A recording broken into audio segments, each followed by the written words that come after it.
Okay, now we're live with Lewis Black. Hi, Lou. How you doing? Thanks for doing this for us. We had a mistake earlier last week, and it messed up. And this is which we have to act like we haven't seen you in a long time. How you been? You're totally lying. I've been great. Yep. I've been just great. And I've been, and the idea of seeing you guys 42 times in a week until you get things settled. I mean, I've always thought that the equipment there was shoddy.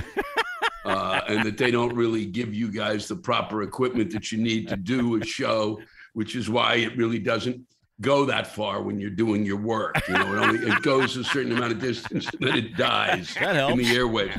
So it's, so this is just proof again. We now have it on tape. The folks who are out there in the field watching, hey guys, be sure, do a GoFundMe page and get these guys some real proper equipment. Because literally they've now got these fake things there. Yesterday, they were talking to me through like Dixie cups with string on them. They were pretending it was working. It was sad to watch. That's like a lot of our fans want to always, let's give Todd and Tyler more money. They always love saying that. They all do that. I think to a man, they will agree. We need to give those guys more money. Lewis Black. Hanging out. He's in New York. Of course, we're here in Papillion right now talking to you. Right. When we talked to you and it didn't stick to the tape, you told a cute story about your mom. Yes. Can you tell that again? Yeah, if I remembered it, I now have, my mother, the last time I saw my mother, and she told me that she's, I've said that really my mother, who's doing remarkably well, she turns 103 on September 8th. And, but I said, it's like, dealing with, it's like satellite communication. Right. Sometimes she's here, sometimes she's there.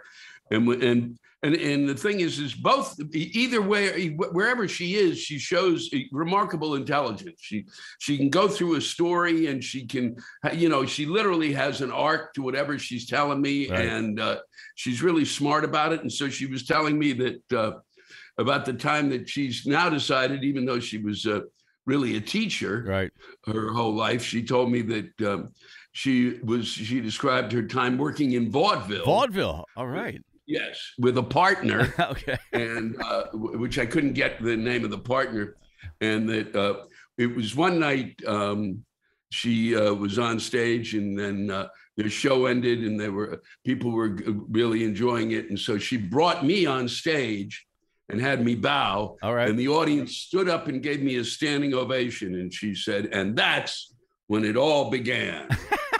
And I was okay. Wow. So yeah, I know you're taking credit. I mean, she's rightfully so should take some credit for it, but to really step in and be that she did it. Now, if you ask, she's involved in one of these stories in her head, which is kind of cute, but does she know if you say something like you bring up your dad to her, does she bring him into this vaudeville act with her?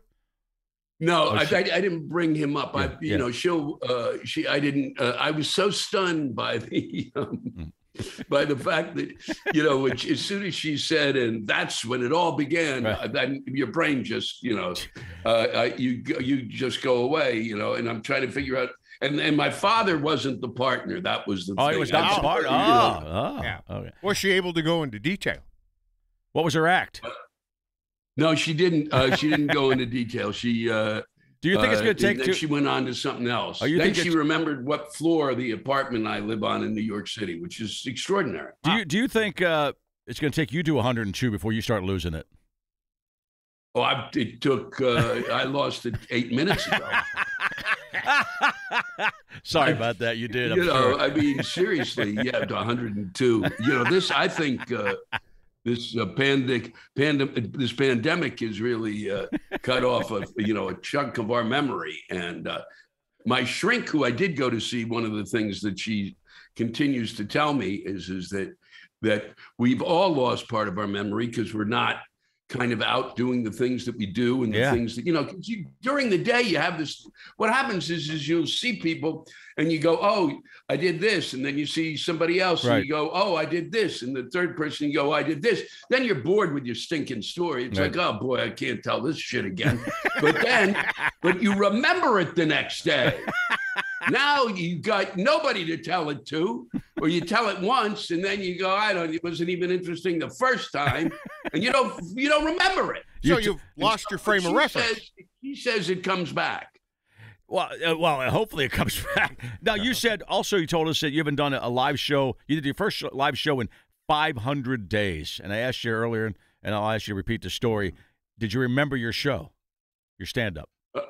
I did not. I mean, I had to go back and really look at it again, because the only way you really that I remember it, because I'm not one who does. I don't write my jokes down, right? You know, so it's really the repetition of being in front of an audience. So I wrote a new chunk of an act, because I was sitting here and I go, all right, let's, because it's stuff that I've been thinking about, and really it's just kind of, I wrote lines, but really mostly it's like I did this and then we did this and so I need to be in front of them to kind of find out where's the funny of this through line and what I'm talking about. Right.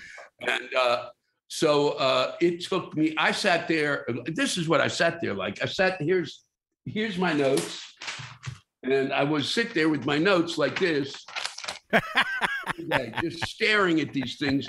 It was like I was studying for it's why I never got in. It took law boards and wanted to become a doctor. Yeah. It was like taking the worst test ever. Yeah. And it wasn't until I walked on stage and got in front of the audience and felt that connection with them again that I went, oh.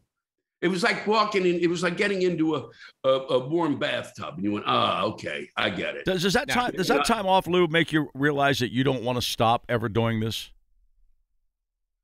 No, not. I don't know. Okay. I know as long as I keep learning something like that, right? You know, like what I learned that moment when I walked on stage. As long as I continue to learn something, I'll keep doing it. Got it. And as long as you guys and I can continue to do day after day another kind of a thing for the folks who are in the wherever you guys are at, or the field, you know, that'll really. I'll keep doing this forever. We'll be on a tape loop. Right, and it'll give a chance for our tech people to learn how to do stuff too. We could. Hey, it's nice that you were able to get them from the local high school. I think that's great that you gave. Hey, those they know kids more a than we chance. do, and that the station there decided to get rid of the ones who were really good and said, hey, you know, if we bring in some interns and give them popcorn, we can really, you know, we can make another 25 cents. Now you canceled a lot of your tour, including the Omaha date. So tell us why that happened. The Omaha date was canceled because of the amount of time I'm spending with you. Right. If I spend this time with you, I'd be there. But we've kind of gone through it. Yeah. No, I think it ended up being.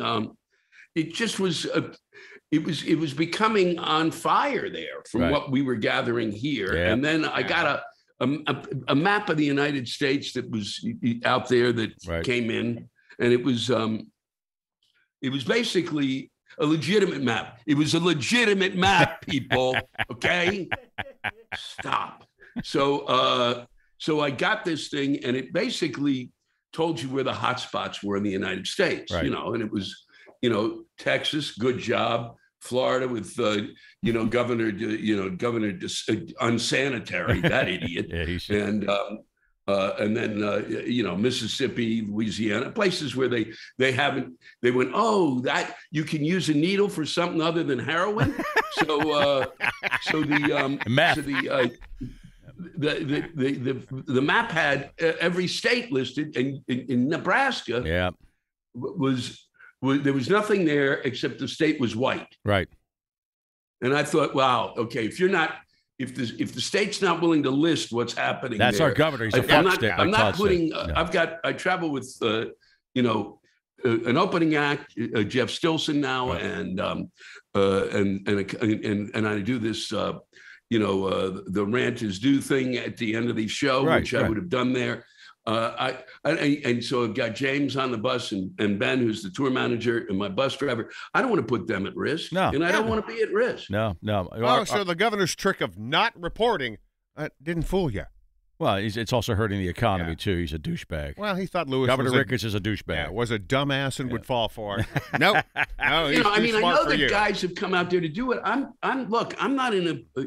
I have look. They drummed it into my head enough times that I've got an underlying condition. Right. And even though I feel as if I'm protected. Right. You know, I mean, I've been in situations now. I mean, literally, a friend of ours was who had who was immunocompromised and gone through 500 days, and we had dinner with him, and he tested positive. 3 of us ate dinner with him. Then we had to wait to get tested. Right. And it was fine, and we were all tested negative. I believe in that, but you know, if it gets through, you know, I don't really want to deal with being sick and having that condition. Now, chances am I going to be in the hospital? No, I'm not going to be in the hospital. Why? Because there's a certain thing called facts. Yeah. Okay, they're called facts. So I'm probably not, but because of being. You know, because your brain, it's like PTSD. Right. You go, you just have been through it. You guys know this. Oh, hell yeah. Yeah. You just went through it. Yeah, we did. Big time. Yeah. And plus getting nose raped by that, testing thing sucks, Yeah. Yeah, I've got a friend, to give you an idea of how crazy it is. Yeah. My friend, Neil, is basically involved in building 19. He's involved with 19 Broadway shows that are coming in. Okay. 19. And so he has to be pretty much going around to the theaters and making sure everything's going okay. Mm-hmm. And because they're so smart, the theaters have not decided since Neil is doing all this, each show has their own testing. So he can't take a test for all the theaters. He has to take a test for every theater. So today, I just talked to him a little bit ago. He had to take 2 tests. 2 tests. So because it's 2 different theaters. I mean, it's idiotic. It's completely idiotic. We literally don't know what we're doing. No, I'm glad you. when you're on the news, if you watch the news and you see anti-vaxxers at school meetings and stuff, how does your head explode? Oh, well, it's hard for me not to run at the TV with my head down like this and just go, okay, I'm done, and try to smash it, to smash the screen. What I find unbelievable is, in most cases, they're the minority. Right, they are. Okay? They are. Vocal minority. So you know though. what? Shh. Yeah. Shut up. Right.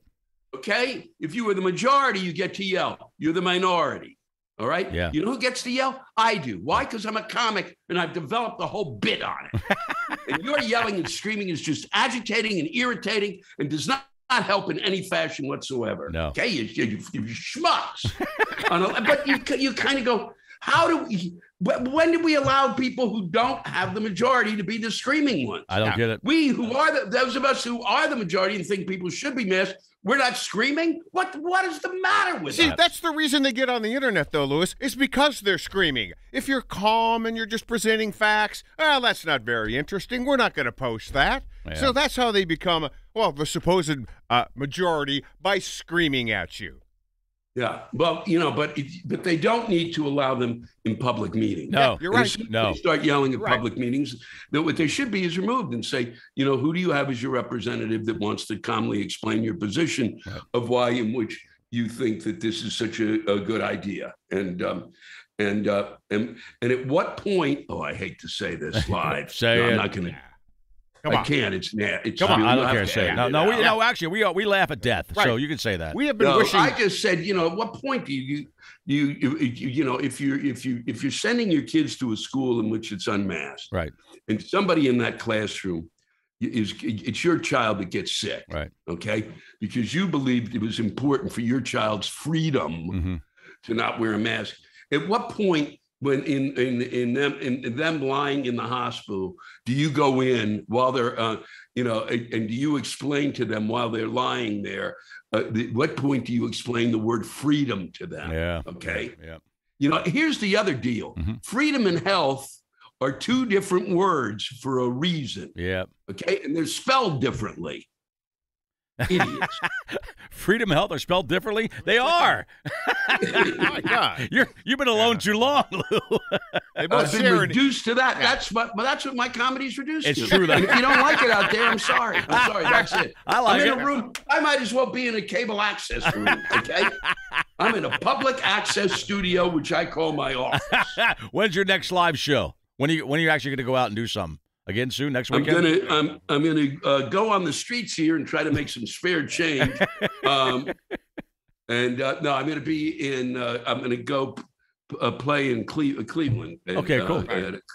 In mid-September, and then if all holds, I will play in my home state, where I was in Frederick, Maryland, in October 1st. And what's the thing there is that you have to be, in order to come to the show, you have to be masked, and you have to have been vaxxed. Excellent. Yeah, that's what it should be. You should call it Lewis Black's States Without Dumb Governors Tour, because that's where you're going to go. And we'll see. And then we'll see what happens. Yeah. I don't know, but I will be back. I will play the Funny Bone was one of my, it's where I met you guys. Right. It was where I met Colleen. It was where I met a lot of really great comics. It's where I had a great, run for a long time. And it was one of the reasons I was able to make the transition to stage. Well, because I thought if I can play Omaha, I can play anywhere. You can play anywhere. That is the old saying. It all started in vaudeville. That was great.